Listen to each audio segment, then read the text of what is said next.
Meus irmãos, a paz do Senhor. Eu sou o evangelista Clebson, você está no canal EBD Clebson Silva. Seja muito bem-vindo à nossa última aula desse ano de 2020, do quarto trimestre da lição da CPAD, intitulada A Fragilidade Humana e a Soberania Divina. Então nós estamos nessa última aula desse quarto trimestre. Antes de começarmos a nossa aula, quero pedir a você que se inscreva aí no canal, nos ajude como forma de incentivo para que nós possamos dar continuidade a esse trabalho. Nós estamos, dessa feita, estudando a lição de número 13, que é a última lição, intitulada Quando Deus Restaura o Justo. A verdade prática e o textuário se encontra em Jó capítulo 42 e o versículo de número 10, que diz o seguinte: E o Senhor virou o cativeiro de Jó quando orava pelos seus amigos, e o Senhor o acrescentou a Jó outro tanto em dobro a tudo quanto dantes possuía. Jó 42:10. A verdade prática, ela diz o seguinte: a restauração do ser humano acontece em razão do amor e da misericórdia de Deus, e não como consequência do esforço pessoal, piedade ou ato de bondade, Então a gente precisamos entender que esta restauração não é por méritos humanos, Essa restauração é simplesmente pela obra e graça de Deus, porque nós mesmos não merecemos nada, mas tudo vem pelo amor e pela graça de Deus. O nosso objetivo geral, ele diz o seguinte: mostrar o grande amor de Deus evidenciado na prosperidade de seus filhos. O objetivo específico são divididos em 3. O primeiro diz o seguinte: sublinhar a atividade humilde de Jó em receber a repreensão divina pelos equívocos cometidos. O segundo diz destacar a espiritualidade de Jó demonstrada na intercessão pelos seus amigos. E o terceiro e último diz o seguinte: comentar sobre o último estado de Jó e suas implicações positivas para o entendimento do livro. Então tá aí os objetivos a serem alcançados no próximo domingo. A leitura bíblica em classe se encontra em Jó 42, do versículo 1 ao versículo de número 17. Então, como os irmãos já estão acostumados, nós não fazemos a leitura para ganharmos tempo no vídeo. Entretanto, é aconselhável que os irmãos leiam para estar a par do assunto, para estar inteirados sobre o assunto que vamos discorrer. A nossa introdução, ela diz o seguinte: nesta última lição trataremos sobre a restauração de Jó. Veremos que ela se dá quando ele se humilha diante de Deus e intercede por seus amigos. Constataremos também que o testemunho de Deus sobre Jó provou ser verdadeiro, e seus amigos tiveram de se retratar. Durante toda a provação, ele se manteve íntegro e não lhe foi atribuída impiedade alguma. Pelo contrário, o Senhor o restaurou de forma grandiosa. Então nós vamos ver aí, logo que o Senhor ele restaurou Jó de uma forma grandiosa. E vimos também aqui, como vamos ver nessa última lição aqui, que Jó ele se humilha diante de Deus. Nós vamos ver também que tipo de humilhação é essa, Foi Deus que quis humilhar a Jó? É da vontade de Deus humilhar o ser humano, Aí também vamos ver que o testemunho que o Senhor falou no capítulo 1, né, naquela reunião que ele teve nas regiões celestiais com o inimigo, quando ele deu testemunho da integridade e da moral de Jó, né, e tudo ficou comprovado que Jó era o verdadeiro, né. Veremos também que os amigos de Jó eles tiveram que se retratar, né, diante, né, do testemunho, né, de que Deus havia dado e estava dando de Jó. Então vamos lá. Primeiro tópico da nossa lição, ele diz o seguinte: a humilhação de Jó. 1.1 O Jó humilhado. Os capítulos 38, 39 e 40 demonstram como Deus expôs a Jó sua onipotência na criação e sapiência em preservá-la. Ele mostrou que o patriarca era incapaz de não apenas compreender a dinâmica da criação, mas, sobretudo, fazer algo parecido com ela, né? Então a gente já vamos percebendo aqui que quando ele trata aqui da humilhação de Jó, não é uma humilhação como nós estamos acostumados falando sobre o adágio, né? Um adágio popular que diz que os humilhados serão exaltados. Essa humilhação aqui é diferente. Essa humilhação aqui, ela está falando de humilhar-se a si mesmo, né? Jó não se humilha diante dos amigos. Essa humilhação de Jó também não significa uma confissão de pecado. Essa humilhação aqui significa dizer que Jó se humilhou diante de Deus, como diz lá em Pedro, né? Humilhai-vos, pois, debaixo da potente mão de Deus, para que a seu tempo ela vos exalte, né? Então, precisamos considerar que não é também um propósito de Deus humilhar Jó, né? Mas mostrar que o conhecimento do patriarca de Jó era pequeno, né? Esse era um intuito de Deus, né? Veremos mais o seguinte: Jó se convenceu de que seus próprios questionamentos eram injustos. Se ele não era capaz de fazer o que Deus fez, então com que direito criticava os caminhos divinos? Se apenas uma das criaturas de Deus era capaz de impor terror a Jó, como se comportaria ele diante do Criador dessas criaturas? Então aqui a gente já vai observando aqui, irmãos, que Jó ele está questionando, né, os questionamentos de Jó, eles são injustos à medida em que se Jó soubesse, né, do final da sua história. Se Jó soubesse que estava passando por uma provação da parte de Deus, né? Mas acontece que Jó não sabia a sua situação, ele não sabia que estava passando por uma provação. Então, por isso, ele questionava. E muitas vezes a gente tem que entender que é algo comum do ser humano questionar no momento de provação, no momento de angústia, né? Quem de nós nunca expressou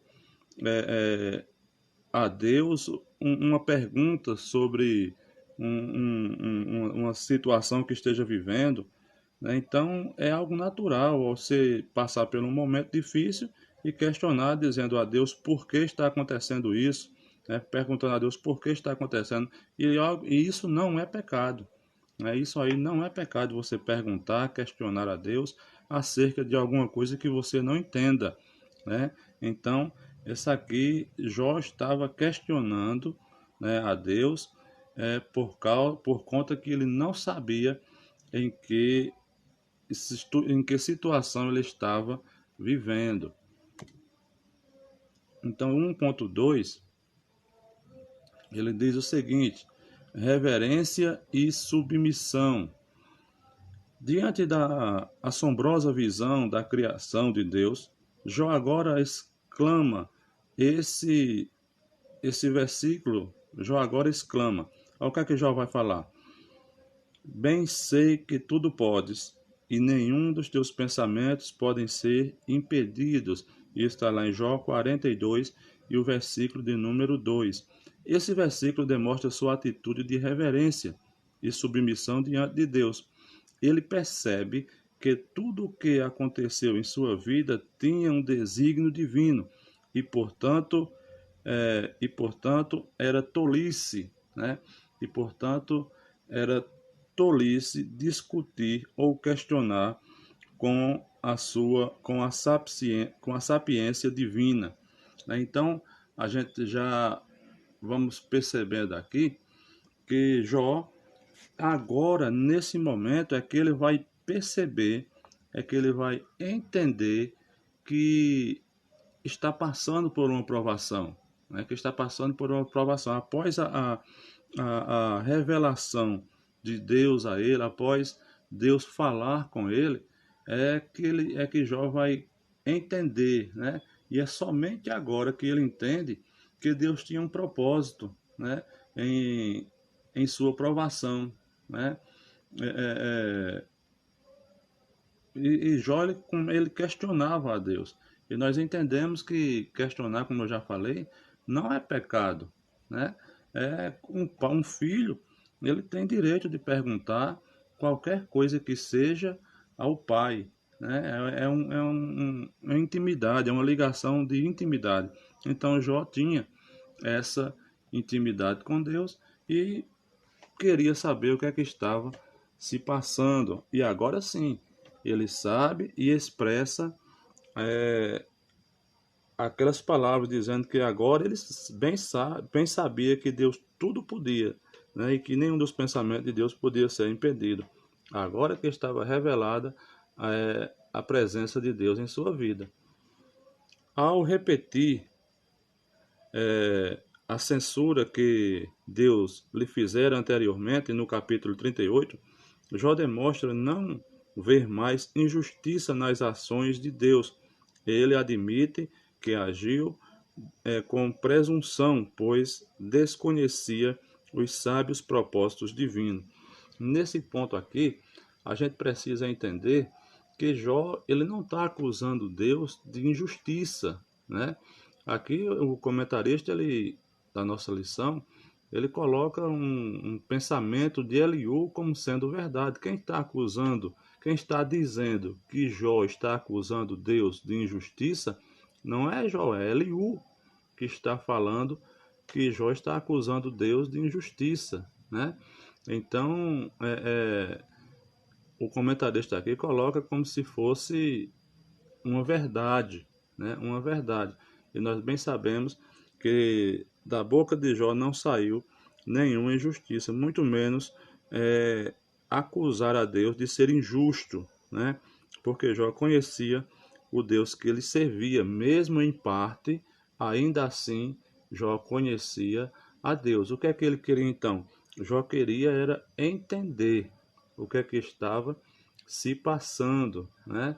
Então, ele admite, né, que agiu com presunção. Eu ainda não colocaria essa palavra presunção.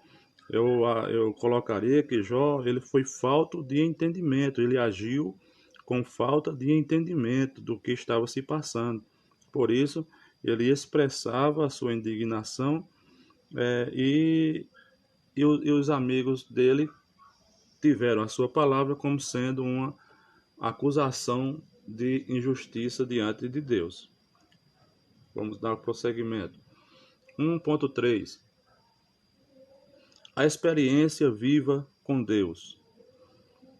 A postura de Jó diante de Deus muda drasticamente. Ele ainda continua a se dirigir a ele, mas não da mesma forma que fazia. Agora, sua atitude é humilde, reflexo de uma experiência viva com Deus, conforme descrita nas seguintes palavras. Jó 42 e o versículo de número 3, né? Então a gente observa que agora Jó, ele tem uma atitude humilde. Jó, toda a vida, ele teve essa atitude humilde, né? A gente precisa entender uma coisa: Jó não passou a ter uma atitude humilde após essa experiência, né? Mas ele está afirmando que agora ele tem uma visão e um entendimento maior de Deus, né? Então, para Jó, o que está acontecendo aqui é uma revelação maior do Deus que ele servia, né? Porque para ele e para os seus amigos, aquela teologia que eles tinham era a plenitude do conhecimento de Deus, né? Então isso aí era simplesmente o que eles pensavam, né? E agora Deus vai se revelar para ele e Jó vai mostrar que agora está entendendo o que Deus é e com as suas palavras está demonstrando que Deus é muito mais do que ele pensava ou sabia, né? Para Jó, Deus era conhecido apenas de ouvido, mas agora o patriarca viu o Criador. Essa expressão, essa experiência mudou-lhe a forma de ser. Segundo o teólogo Theo Zurk, Jó possuía um conhecimento de Deus apenas por tradição, de segunda ou de terceira mão, mas agora ele o conhecia por meio de uma experiência pessoal, né? Então aqui nós encontramos o verdadeiro sentido do texto, né? Deus se deu a conhecer, mas a Jó por meio de tudo aquilo, né? Deus se deu a conhecer a Jó mais ainda por meio de tudo aquilo, porque Jó, o que ele tinha quando ele afirma, antes eu te conhecia só de ouvir falar, Jó está dizendo que ele conhecia a Deus por ensinamentos de segundo a tradição, né? Pela tradição do ensinamento dos mais antigos, né? Nós também começamos a conhecer a Deus dessa maneira, né? O avô, os avós, os pais começaram a nos instruir a respeito da pessoa de Cristo, da pessoa de Deus, né? Do senhorio de Cristo. E nós fomos ensinados por tradição, até que alcançamos de Deus a graça de termos um conhecimento melhor da presença de Deus, né? Contendo mais intimidade. E às vezes essa intimidade com Deus, ela vem por meio de uma tormenta, né? Vem por meio de uma tempestade, né? Isso não significa dizer que Deus o abandonou, mas Deus está querendo que nós venhamos a ter e a ser mais dependente do Senhor. Não podemos, diz aqui, não podemos nos contentar com um conhecimento teórico acerca de Deus, mas devemos experimentá-lo. Quando temos experiências vivas com o Altíssimo, renunciamos o nosso achismo, confessamos nossa miséria no pó e na cinza, rejeitamos o nosso orgulho e rebeldia. Deus é glorificado em todas as áreas da nossa vida, né? Então aqui, além de conhecermos a Deus, conhecermos a palavra de Deus, é preciso também a gente conhecer o Deus da palavra, né? Porque nós já sabemos, já falamos em outras aulas passadas, que não é propósito nenhum da Bíblia revelar a Deus. O propósito da Bíblia é revelar o amor de Deus pelo mundo, né? Revelar o amor de Deus e o meio pelo qual podemos ser salvos, né? Nós vamos conheceremos melhor a Deus por meio de experiências pessoais, né? Por isso a Bíblia diz: erreis em não conhecer as Escrituras, assim falou Jesus, porque são elas que de mim testificam, ou seja, está testificando do amor de Deus, da provisão de Deus para salvar a humanidade. Então esse é o propósito da Bíblia, é mostrar que Deus proveu uma solução para o pecado, né? E quanto mais a gente se aproxima, tendo experiências com Deus, mais nós vamos ficar sabendo de onde vimos e qual é a nossa natureza, né? Que somos pó e cinza diante de Deus. Por isso precisamos estar íntimos de Deus, para que não venhamos a nos ensoberbecer por algum motivo, né? O apóstolo Paulo, ele dizia que ele foi colocado nele um espinho na carne. Com um propósito, qual o propósito do espinho na carne? Era para que ele mesmo afirma, que era para que ele não se exaltasse pela grandeza ou pela beleza das revelações que ele tinha, né? Era como se dissesse, olha, você tem a revelação, mas continua sendo o mesmo homem, né? Então, não podemos nos pensar que somos além do que a Bíblia diz que nós somos, né? Somos sempre aquilo que Deus diz que nós somos. Segundo tópico, a intercessão de Jó. 2.1. A ira de Deus. Após ter dirigido-se a Jó, o Senhor volta-se para Elifaz, o tenamita. Diz o seguinte: a minha ira se acendeu contra ti e contra os teus 2 amigos, porque não disseste de mim o que era reto, como meu servo Jó. Estas palavras dizem muito sobre o livro de Jó. Demonstram que as expressões feitas pelos seus amigos não eram todas verdadeiras, pois partiam de primícias falsas.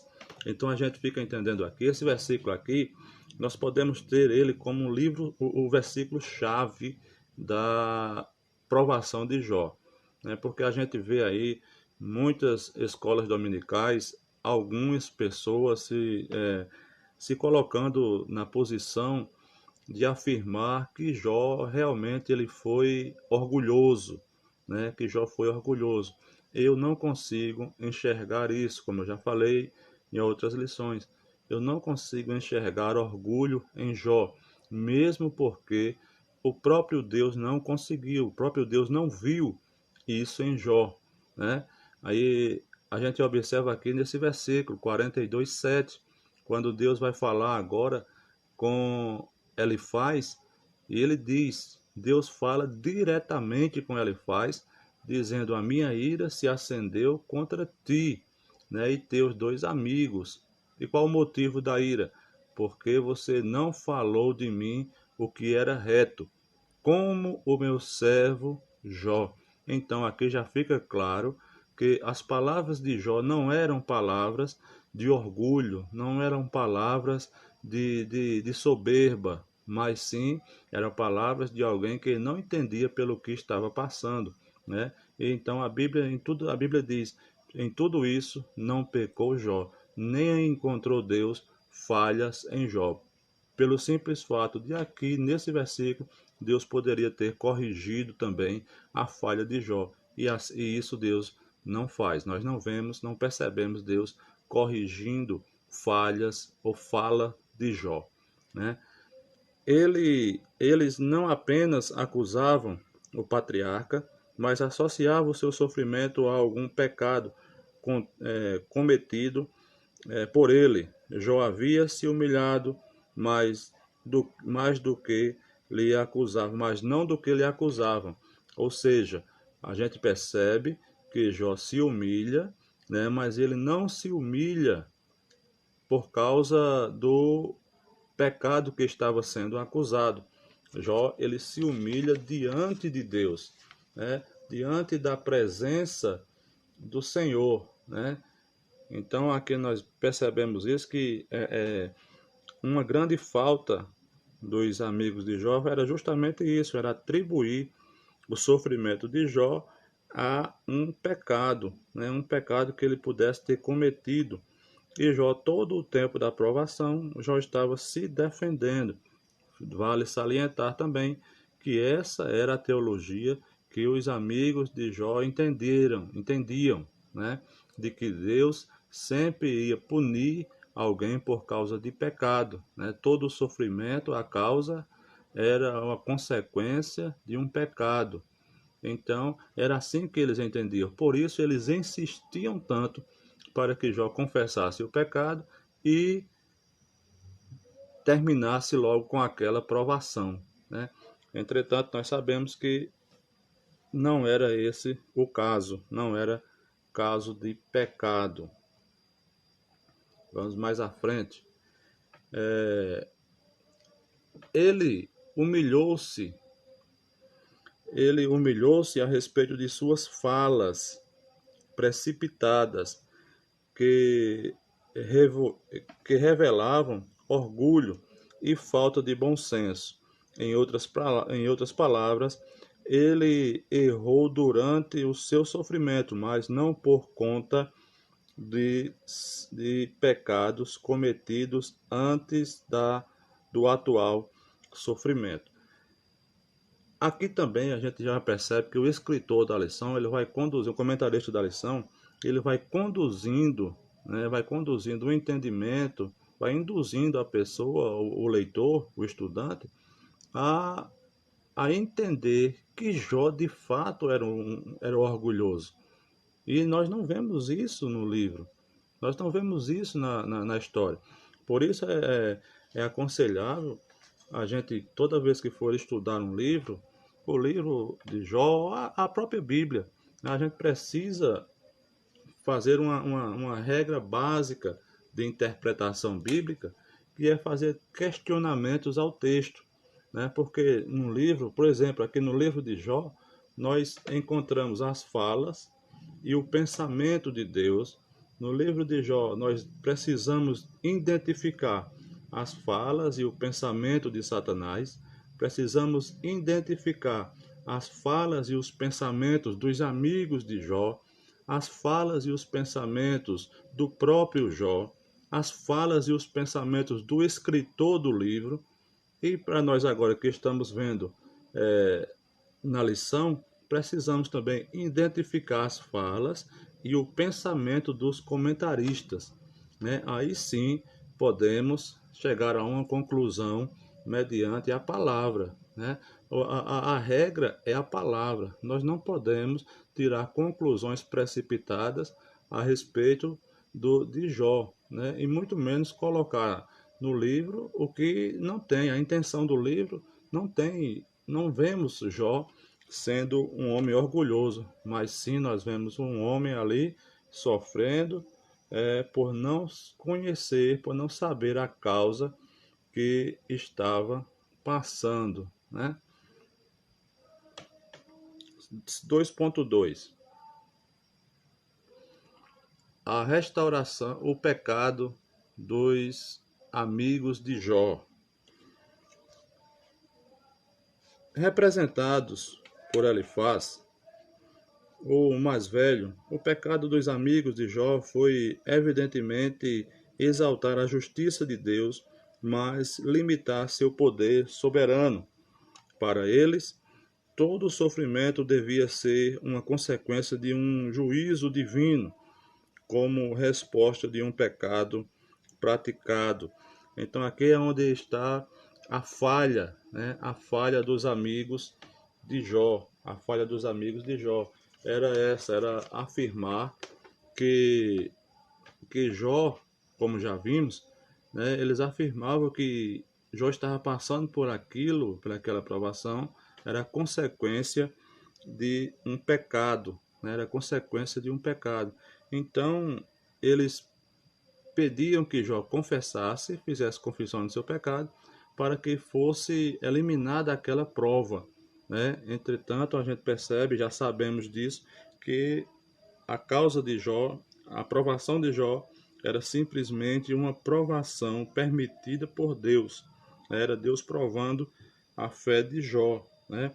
E a gente vale salientar, irmão, que Deus aceita esse desafio de Satanás, né, para provar Jó, porque Deus conhecia o começo da história e Deus via também o final da história, né? Deus conhecia o começo e via também o final. Então, um grande erro aqui dos amigos de Jó foi exaltar, né, a justiça divina, mas esqueceram de falar ou não sabiam, né, falar sobre a graça de Deus, né, colocar o amor de Deus, porque a mesma intensidade que tem a graça, que tem o juízo, tem a graça, né? Elas atuam na mesma intensidade. O que acontece também é que hoje muitos crentes estão se apegando, se prevalecendo, dizendo que está no tempo da graça, e por estar no tempo da graça, Deus não vai puni-los, né? Deus não vai puni-los. Né? Estão se muito apegando no versículo lá de 1 João, que diz: Filhinhos, não pequeis, mas se pecares, tendes um advogado. Né?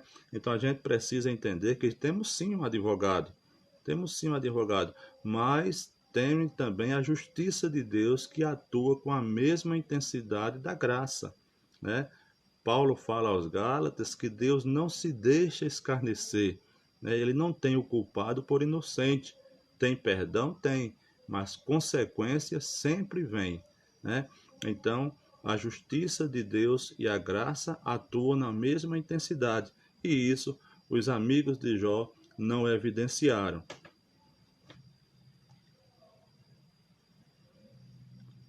Como o livro de Jó demonstra, quando dentro do propósitos divinos, no sofrimento, o sofrimento é uma manifestação de seu amor e graça, e não uma forma de punição. Paulo corrobora esse princípio quando diz que nos foi concedida a graça de padecermos por Cristo, e não apenas de crermos nele. Nisto, os amigos de Jó pecaram, e por isso precisavam da intercessão do homem de Uz. Olha aqui o que Paulo diz em Filipenses, capítulo 1 e o versículo 29. Diz: Pois a vocês foi dado o privilégio de não apenas crer em Cristo, mas também de sofrer por eles. Então a gente já vamos perceber aqui que o propósito é que o livro de Jó vai mostrar para nós o propósito divino no sofrimento. Né? O propósito divino no sofrimento não é uma forma sempre punitiva. Né? Aqui o comentarista da lição ele está dizendo que o sofrimento é uma manifestação de seu amor e graça, e não uma forma de punição. Mas algumas lições atrás, né, que é justamente a teologia de Eliú, nós vemos que Deus usa, Deus usa sim o sofrimento para punir. Agora, não somente para punir, né, não somente para punir, também para demonstrar o seu amor, né? Porque ele mesmo disse: Eu castigo e exorto a todos quanto amo, né? A punição muitas vezes é uma demonstração de amor, né? Como a gente vê lá em 1 Coríntios capítulo 11, a gente vê na leitura que nós fazemos na Santa Ceia, né? Deus dizendo que castiga, né, para não sermos condenados com o mundo, né? Então ele exorta e castiga como prova também de seu amor, né? E é um privilégio sofrermos por amor de Cristo, como bem frisou Paulo. Só que a ideia de sofrimento não é uma ideia que vai atrair muita gente, né? Por isso, muitos crentes, quando se fala de ser chamados para sofrer, eles não querem ser chamados para sofrer, porque o que é bom é o milagre, o que é bom é receber o milagre, o que é bom é receber a bênção, mas precisamos entender que para ter a bênção é preciso ter também o dono da bênção ou o abençoador. E muitas vezes para a gente se aproximar do abençoador é por meio do sofrimento, né? Então, se você está passando aí por algum sofrimento, fique tranquilo, espere em Deus, que no momento certo isso vai passar e você vai tirar um proveito de toda essa situação. 2.3. A oração de Jó. Deus dirige-se aos amigos de Jó e aconselha-os irem ao patriarca para que este interceda por eles. Olha o que diz: vão agora até o meu servo Jó, levem 7 novilhos e 7 carneiros, e com eles apresentem holocausto em favor de vocês mesmos. Meu servo Jó orará por vocês. Eu aceitarei a oração dele e não farei com vocês o que vocês merecem pela loucura que cometeram. Vocês não falaram o que é certo a meu respeito, como o meu servo Jó. Jó 42 e o versículo de número 8. Né? Esse episódio mostra que uma teologia errada, evidentemente, conduz para uma crença igualmente equivocada. Né? Então aqui a gente observa que Deus ele vai falar diretamente com os amigos de Jó, né, que eles venham e façam um holocausto. Por quê? Porque eles falaram o que era errado acerca de Deus e não falaram o que era certo, como Deus falou, dizendo: vocês não falaram o que era certo, como meu servo Jó. E a gente entende aqui, quando ele vai dizer que esse episódio mostra uma teologia errada e que daí pode sair muitas outras coisas erradas, né? Muitas crenças equivocadas. E a gente sabe muito bem que de onde saem as maiores heresias, né? É do nosso meio, é de pessoas que leem a Bíblia e interpretam de forma errada, interpretam com rapidez, sem estudar melhor, sem fazer uma pesquisa melhor, sem interpretar a Bíblia como ela mesma deve ser interpretada. A Bíblia não se interpreta por meio de outras coisas, mas a Bíblia em si mesma, por si só, ela se interpreta, né? Os, os amigos de Jó defenderam Deus de forma enérgica e sincera, mas errada. O sofrimento de Jó não veio como uma punição, mas como provação. A finalidade de Jó foi provada. A fidelidade de Jó foi provada por Deus e ele foi aprovado pelo Criador, pois continuava íntegro e com seu caráter reto, conforme sua humilhação demonstrou, né? Agora, esse homem outrora acusado de pecador pelos seus amigos, os socorrerá por meio da oração. Então a gente vê aqui tanto a punição quanto a provação de Deus aos homens tem um propósito de reaproximar o homem de Deus, né? Aproximá-lo novamente, né? Porque com a intensidade da graça, ela é maravilhosa, que assim que o homem pecou no jardim do Éden, Deus tratou de prover, né? Tratou de prover um meio para que o homem pudesse retornar à presença de Deus. E agora nós passamos de inimigos para filhos de Cristo, para filhos de Deus por meio de Cristo, né? Então é Deus dizendo ao homem que ama e provando que o ama de verdade, né? A gente percebe aqui, irmãos, que mesmo sem responder o questionário, o questionário foi aprovado, né? Jó foi aprovado, mesmo sem ele responder aquele questionário que Deus fazia para ele, né? Jó foi aprovado, né? O questionário estava lá, Deus perguntando: Jó, onde é que tu estava quando eu fiz isso aqui? Tu pode fazer isso? E todas aquelas questões que Deus levantou, Jó não respondeu, não conseguia responder, mas mesmo assim foi aprovado na sua provação. Terceiro e último ponto, a restauração de Jó. 3.1, restauração moral e espiritual. Diz assim: a restauração de Jó acontece primeiramente nas dimensões moral e espiritual. Convém destacar que as bênçãos recebidas por ele devem ser vistas como restauração e não como retribuição, né? Então a gente já vai percebendo aqui que primeiro foi a restauração e não uma retribuição, né? Isso aqui é que a gente precisa ver primeiramente. A restauração é dar de volta por meio da graça aquilo que alguém pegou, aquilo que você perdeu. E retribuição é uma forma de pagamento. E a Bíblia não mostra isso, né? A Bíblia não mostra isso em nenhum momento.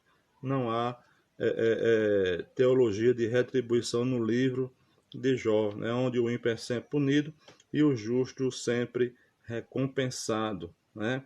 Então, essa teologia, quem tinha era os amigos de Jó. Eles acreditavam que sempre Deus ia punir o pecador e iria abençoar o justo, né? Então, isso aqui, o livro de Jó, ele não deixa margem, né, para esse tipo de barganha com Deus, né? Então, vamos lá. A mensagem de Jó é diametralmente oposta a esse princípio. A lição, a lição moral e espiritual do livro é que Deus abençoa os homens porque ama, né? E não porque estão envolvidos numa troca de favores em que prevalece uma barganha espiritual. Então, a bênção de Deus, a restauração de Deus para o homem é uma prova de seu amor, né? Deus restaura o homem por amor, porque ama, né? E não é por barganha, né? É, Deus não tem barganha com o ser humano. Essa era o que Satanás acusava, né? Acusava era Jó de fazer barganha com Deus. E a acusação de Satanás, ela tinha duplo sentido. Ele acusava Jó de ser alguém que era só fiel a Deus porque era abençoado, e acusa Deus de abençoar Jó porque Jó lhe era fiel. Então era tipo, Satanás estava dizendo que Deus fazia uma barganha com Jó. Entretanto, a gente percebe que muitos hoje têm tentado fazer barganha com Deus, né? Ele quer fazer uma doação, ele quer dar, mas com a intenção de receber de volta, né? Com a intenção de receber de volta. E isso muitas vezes é ensinado até em cima dos púlpitos, né? Dizendo que em muitas igrejas eles colocam que se você der 10, Deus vai devolver 100. E muita gente está dizimando, está ofertando com o sentido de receber o dobro ou o triplo de volta. Mas não é assim. Deus vê a intenção do coração. 3.2. A restauração social e material. A restauração de Jó também acontece nas dimensões social e material. Veja o que diz Jó 42:11. Todos os seus irmãos e irmãs e todos os que haviam conhecido anteriormente vieram comer com ele em sua casa. Eles o consolaram e o confortaram por todas as tribulações que o Senhor tinha trazido sobre ele. E cada um lhe deu uma peça de prata e um anel de ouro. Né? Jó 42:11. Então a gente percebe agora que Deus vai restaurar. Deus começa a restauração social e material da vida de Jó. Por quê? Porque as calamidades que sobreveio sobre Jó, especialmente suas feridas físicas e emocionais, o expulsaram do convívio social. Ele suportou sozinho o que pensava ser um julgamento de Deus. Então, todas aquelas chagas no corpo de Jó, aquelas todas aquelas enfermidades, elas expulsaram, né, deixaram Jó à margem da sociedade, né? Jó foi marginalizado, colocaram ele à margem da sociedade e com isso Jó foi tirado do convívio social, né? E ele suportou aquilo sozinho, pensando. A gente precisa entender que esse pensamento é de Jó. Jó pensava que tinha sido abandonado e por isso estava sozinho e estava também sendo julgado por Deus. Só que ele não entendia o porquê desse julgamento. Então, muitas vezes nós estamos pensando que estamos sozinhos, né, no meio da luta, no meio da provação, mas nós sabemos que Deus permite que venha a tribulação, que venha o sofrimento, mas Ele sempre está conosco, né? No começo, Jó pensava que tinha sido abandonado por Deus, né? Quem pensava isso era Jó, né? Que estava sendo punido por Deus. Mas nós sabemos que Deus sempre esteve presente em toda a provação. Mas agora, todos veem a graça divina derramada de forma abundante sobre ele. Era, portanto, a hora de voltar ao convívio social e desfrutar de tudo o que o Senhor lhe deu, pois o Senhor acrescentou a Jó outro tanto em dobro de tudo quanto dantes possuía. Então a gente já vai percebendo aqui que Deus ele vai restaurando os bens de Jó, vai restaurando a vida social de Jó, e isso as pessoas vão vendo e vão retornando ao convívio da casa de Jó, a ponto de todos que vinham visitar a Jó levavam uma peça de ouro, né, e de prata, né, como presente. E assim Deus ia restaurando a vida financeira e a vida social de Jó, né? A restauração que o Senhor Jesus faz na, na do ser humano, na vida do ser humano, leva em conta todas as dimensões da vida. Ele restaura a vida espiritual, moral, social, material, trazendo dignidade ao homem que teve por início, por meio da graça divina, a imagem de Deus restaurada. Então, é por meio de Cristo que essa imagem é restaurada. Como já falei, quando o homem pecou lá no Jardim do Éden, ele perdeu a imagem e a semelhança de Deus, né? Mas em Cristo, essa imagem ela é restaurada, né? E agora nós saímos das trevas para a maravilhosa luz, né? Saímos da condição de inimigos de Deus para filhos de Deus, né? Glória seja dada ao nome santo de Jesus. Nossa conclusão, ela diz o seguinte: chegamos ao final de mais um trimestre.